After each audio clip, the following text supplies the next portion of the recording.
In 1919, he hit 29 home runs and was sold to the New York Yankees. A three-run home run for Buffington. The Yankees now lead it by a score of 3-2. Bill Lee is now going over to a couple of the Yankees, and there they go again. Hits it to deep left. That might send the Yankees to the World Series. Varitek and A-Rod going at it. Roberts is going. Posada's throw. Roberts safe. What can I say? Just tip my hat and call the Yankees my daddies.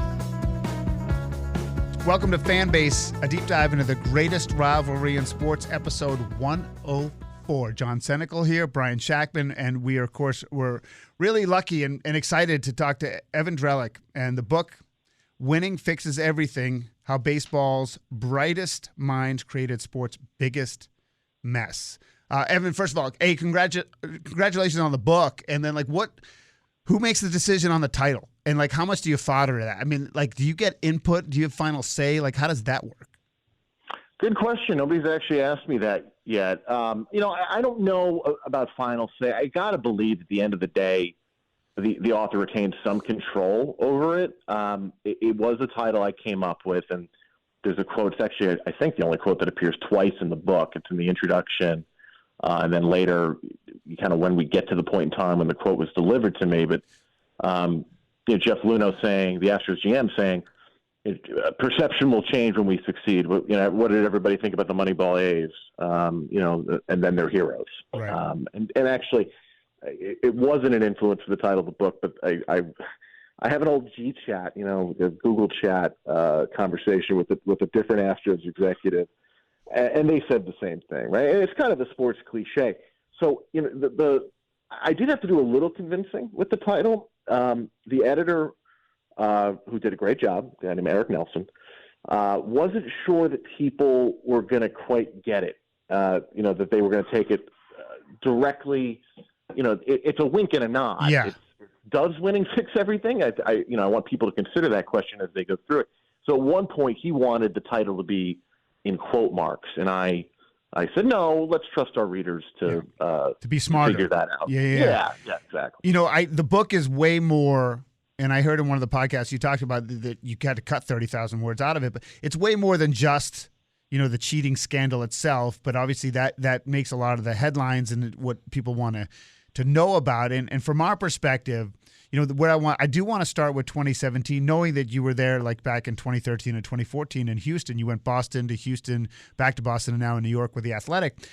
But based on the degree of cheating that the Astros did, and based on what I know you report in the book about Boston, New York, and the Dodgers, 3 teams that the Astros beat in 2017 in the playoffs, how aggrieved should fans of Boston, New York, and LA be by what they now know about what Houston did in 2017? Yeah, so the first question people kind of have to answer for themselves is any form of cheating equivalent? Or do you take a stance, and Fay Vincent, the former commissioner, this is something I think he believes, or at least this is what he says publicly, is that a little cheating is just as bad as a lot of cheating. That's not my opinion. I think it's not generally people's opinion. Well, because cheating is a huge part of the culture of baseball. I mean, that's been going back 150 years, right? It's sewn into the fabric. I mean, when you think about it. Yes. Everybody's trying to get an edge. I mean, look, you can compare it kind of inaccurately, but you can try to compare it to speeding violations. What the Yankees and the Red Sox and the Astros on the road were doing, and the Dodgers, the book has reporting on the Dodgers as well, was a base runner system, which is, video room to dugout to second base. So a guy gets to second base, he knows what the code is, right? He knows what the catcher's throwing down. It's imprecise. You could call that 90 in a 65. You can call it, you can put whatever number you want on it. What the Astros were doing, in the opinions of most, and including in mine, was, 120 in the 60, 110, 130, whatever number you want to put on it. But it was clearly different than the other teams. I do think there's an argument to be made that people look at the other behaviors too lightly. It was still cheating using electronics. It was still an advantage. You did need a runner on base to execute it. So it wasn't on every pitch. But so it's up for discussion in a way, but I think the general standard is, yeah, the Astros were more brazen, more egregious than everybody else. And Evan, when you look at the Yankees and the Red Sox in that season, and the Dodgers too, is it more of like, the rich get richer kind of thing? Only the haves can execute this way, and then they're looking at the Astros, who were kind of, and you think about it in baseball lore, the have-nots, and they're almost ahead of the rich guys, and they're kind of almost playing catch up to the Astros at this point in 2017, 2018, 2019, and and the whispers are there that this is all going on. Yet I feel like in a way that the Yankees, the Red Sox, and the Dodgers just can't get to the level of it's bad to say, but the level of cheating that the Astros were doing, because as much as anyone can say that in 2017, they were cheating, I still think the Astros were doing it in 18 and 19 until, you guys blew the lid off the thing. I mean, I don't think it was just exclusive to. You're saying, John, before you respond, Evan, that you think if given the opportunity, the Red Sox, Dodgers, and Yankees would have cheated as much as they did? I think so. Do you think, Evan, do you find, because the book talks about how just we got some personalities in that Houston front office who are they're not quite and that's what I was going to say. I think it does come down to, at some point there has to be some morals and some love of the game involved into it. But there wasn't in Houston, obviously, right? Because basically Crane gave Lunau a blank piece of paper to just work with and just do whatever you wanted, and he took it absolutely, I guess, too far. But I guess I won't say that the Yankees and Red Sox might not have went that far, but I feel like there was probably some discontent there that this little team is kind of whooping our butts. They're further ahead of us, and they're beating us at our own game. What do you think of that, Evan? Well, okay, so the point about money is, I think, an indirect point, which is that this behavior, the base runner system, as far as we know, really the Yankees were ground zero, and it goes from the Yankees to the Red Sox. Chris Young, the outfielder, goes to the Red Sox, says, "You guys aren't doing this? We had all your signs. What are you doing?" And that is how things generally spread. So the money plays in the sense that this was more veteran, experienced teams. People like to say, well, everybody was doing it. There's no evidence that everybody was doing it. There's evidence that veteran contending teams were doing it. How many exactly? Nobody really knows. But I am not a believer that it was league wide, because the evidence doesn't suggest that it was league wide. I hesitate to share this, but I want to give him a little credit. I was talking to Andy McCullough yesterday, who's a great colleague of mine, another national writer at The Athletic. He said he was talking to some people, and the analogy they offered was that the Astros broke the Geneva Convention here. The way other teams looked at what the Astros were doing was just intellectually a step beyond, to remove the runner, to be able to communicate directly on any pitch. They looked at as a step beyond there. Did that mean that the Red Sox and the Yankees and these other teams were necessarily more moral and just thought about doing this and then didn't do it? I don't know. My instinct would be that the Astros and player culture in general is always to find an edge. And in this case, the Astros had the gumption to take it a step further. Does that mean no other team really sat there and thought about doing it? I don't know. We don't have any evidence of any other team doing something similar to what the Astros were doing, right? Like through all of this, through everybody going, oh, everybody was doing it. Well, the Astros still stand alone, right? As far as firm reporting, firsthand accounts. One of the things that the book points out, and I think is important for people to understand, when you have somebody standing, like Joey Votto, for example, great guy, everybody loves him. I'm not questioning, his character or his judgment, but he's one of many people who said, well, everybody was doing something, and it's kind of an antidote for Astros fans. They love hearing that. But at some point you need evidence, right? And the thing that separated the reporting Ken Rosenthal and I did about both the Astros and the Red Sox, and also the reporting on the Dodgers in the book, is firsthand. It is coming from inside. It's people saying, hey, we did this. So I don't know if that effectively answered your question, but I don't think it was necessarily – I don't know. I don't know if the Red Sox or the Yankees and the Dodgers all sat there thought we could do the exact same thing, but we're more moral. We're not going to do it. It might have just been the Astros came to the idea first. Well, this is an interesting segue into 2018 and the Red Sox. We're talking with Evan Drellich, Winning Fixes Everything, How Baseball's Brightest Minds Created Sports' Biggest Mess, the #1 baseball book right now on Amazon.com. And so you take Cora, you bring him to Boston, and, 2018 they win the World Series, and then Cora ends up getting suspended for a year or what have you. What about 2018? I don't know. I don't know much about what they were doing, and was what the Red Sox were doing on their march to the World Series? Was it if the Astros in 2017 broke the Geneva Convention and did war crimes? And Cora defected to the North. Right. What are we talking about here? Yeah. So partly what starts to matter by the time you get to 18. MLB's already fined the Red Sox for the Apple Watch scandal, even though it wasn't actually an Apple Watch. I believe it was a Fitbit, but it was a smart device of another maker. And they fined the Yankees, right? And those punishments in 17 for both the Red Sox and Yankees were way too light. Manfred was trying to draw a line in the sand. He didn't, obviously, because the Astros kept cheating. But so anything post September of 17 is looked at as inherently a little bit more brazen, right? Because now the commissioner's office has finally started to pay attention to what's going on here, and the Red Sox had obviously been, they were the first team punished along with the Yankees.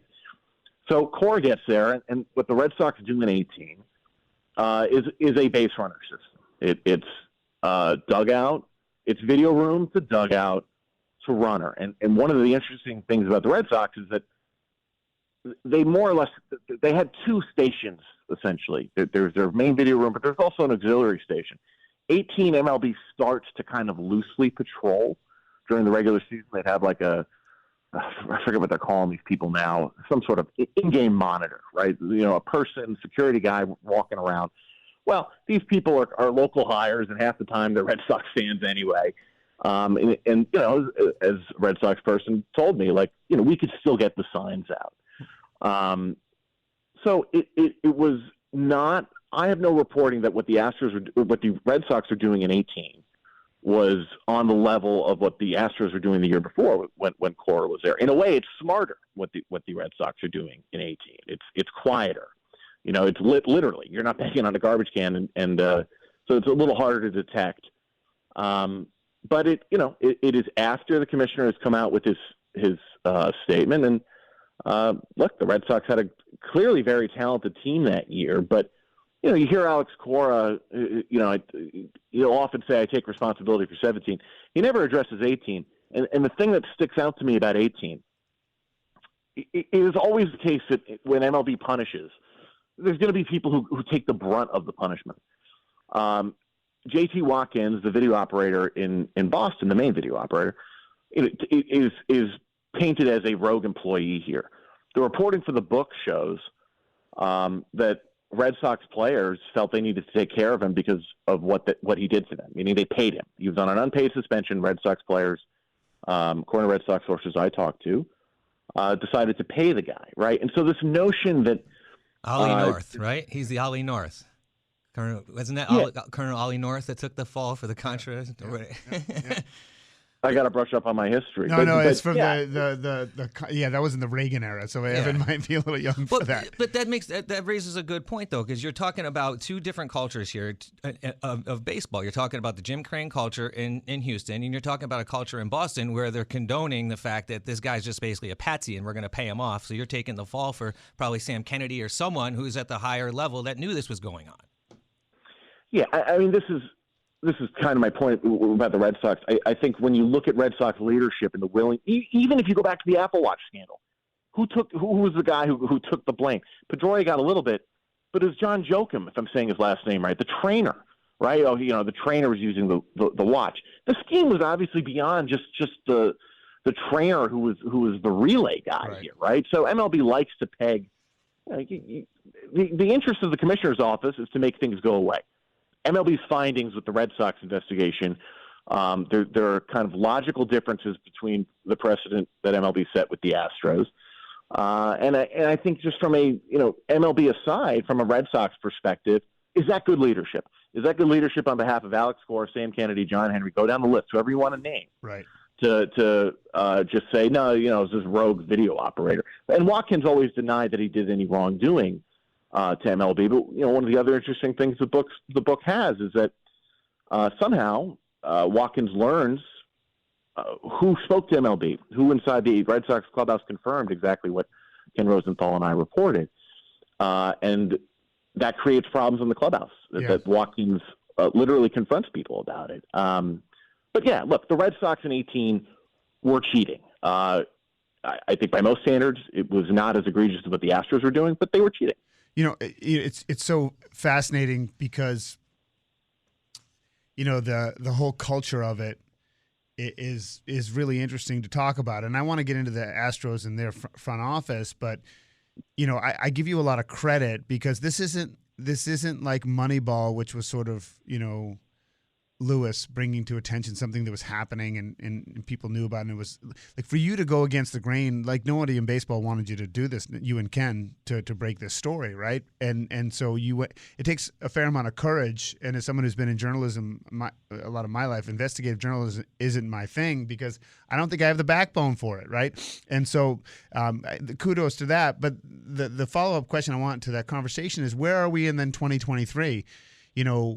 Obviously, sophistication, the criminals are always ahead of the government, right? So do we think that, cheating still exists, obviously, but do we have any sense, do you have any sense of where we're at with this sort of baseball culture now?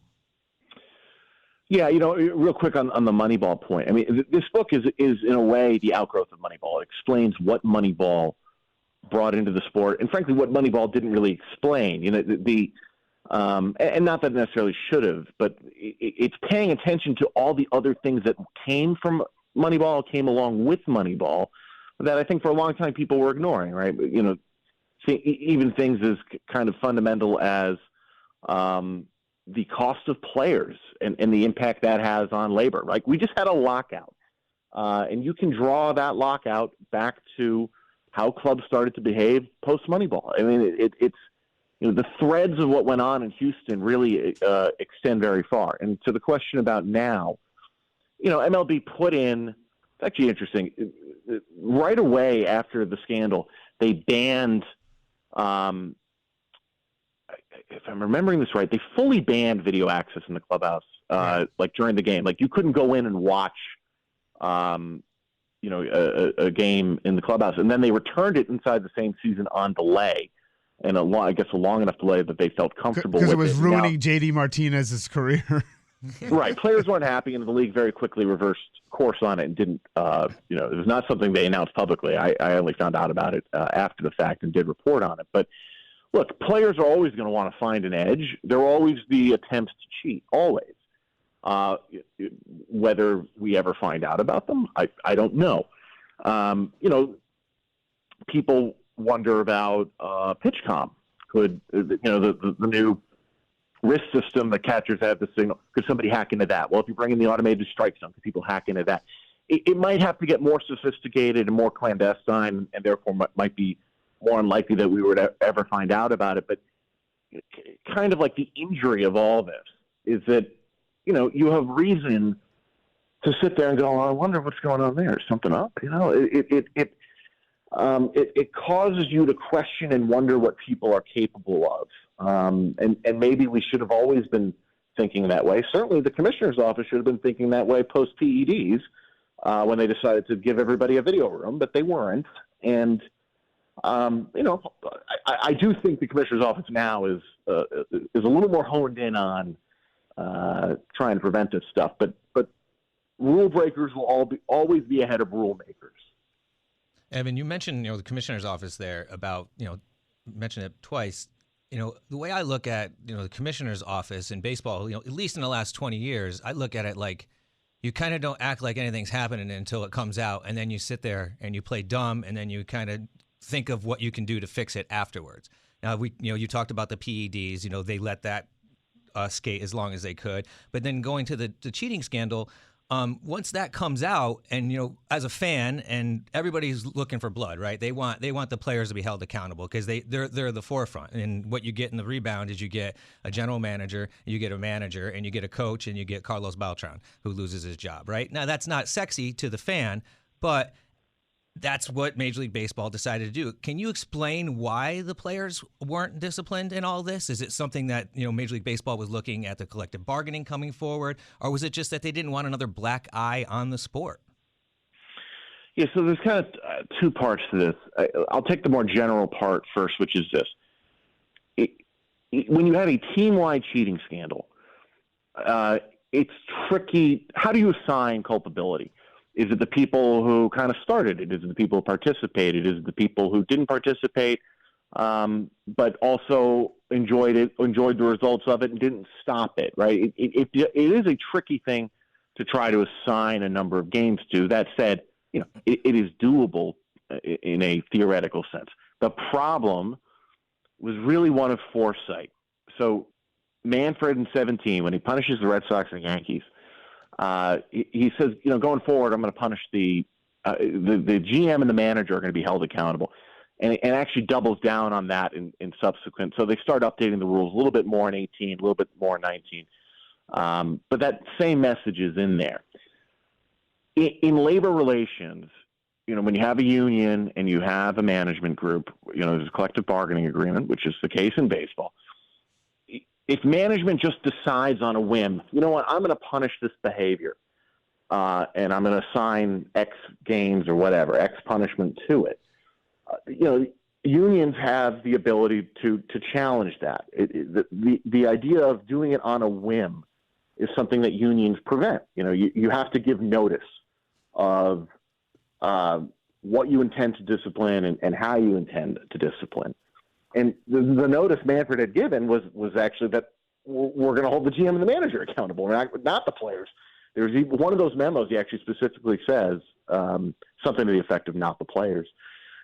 So, if Manfred once our story comes out, if Manfred tries to punish the players, the union's going to have very strong grounds to either get the punishments reduced or get them totally vacated. And Manfred could have taken that approach. He could have decided, well, I'm going to do that anyway, and then I'll paint the union as a bad guy. But, you get your punishments overturned or reduced, you look pretty ineffective there. So where was the mistake? The mistake was not really once we get to the point that our story comes out. The mistake was Manfred in the prior years not having the foresight about two things. One, that this was he hadn't killed the problem. He thinks he punishes the Red Sox and the Yankees, and he draws the line in the sand, and people are going to respect the commissioner. They didn't, right? Astros kept cheating. Red Sox did in 18.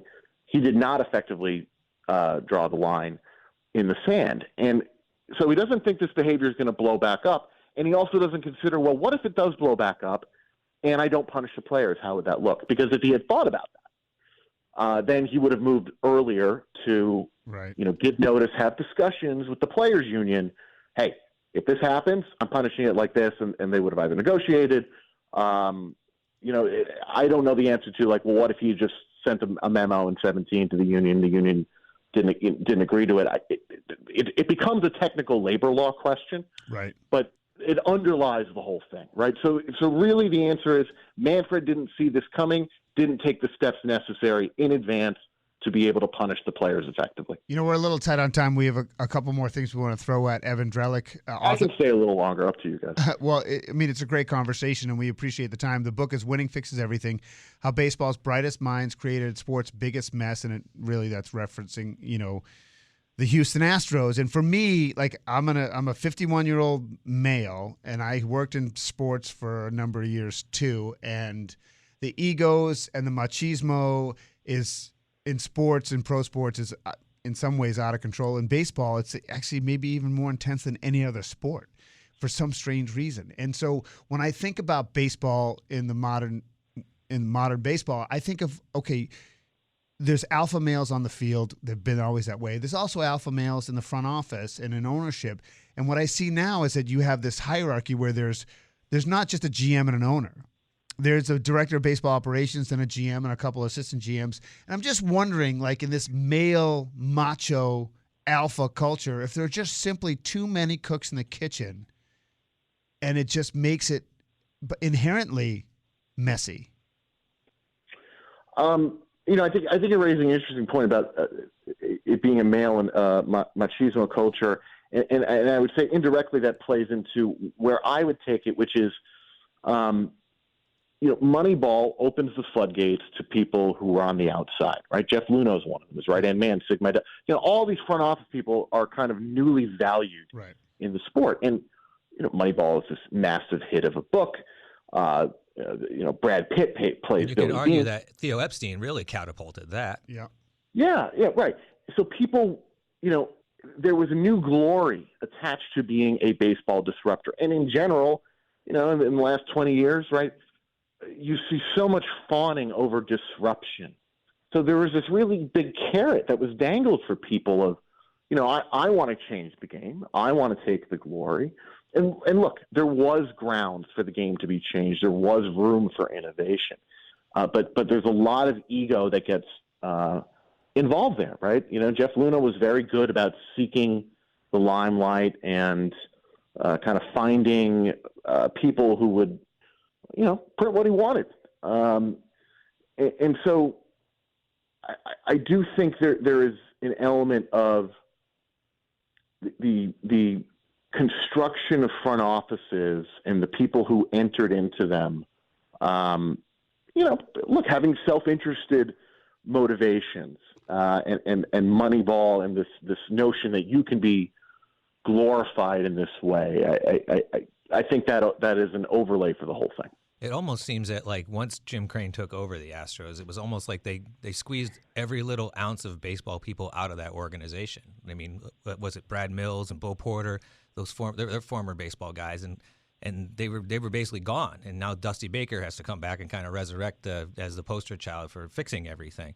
But real quick, I wanted to bring up a story about one of our local guys here, George Springer, that came up and out of the book, and how that shows how Jeff Luhnow kind of his shady dealings, how he worked behind the shadows, and how he dealt with a young George Springer trying to sign the players, kind of like he signed Jose Altuve and is it John Singleton?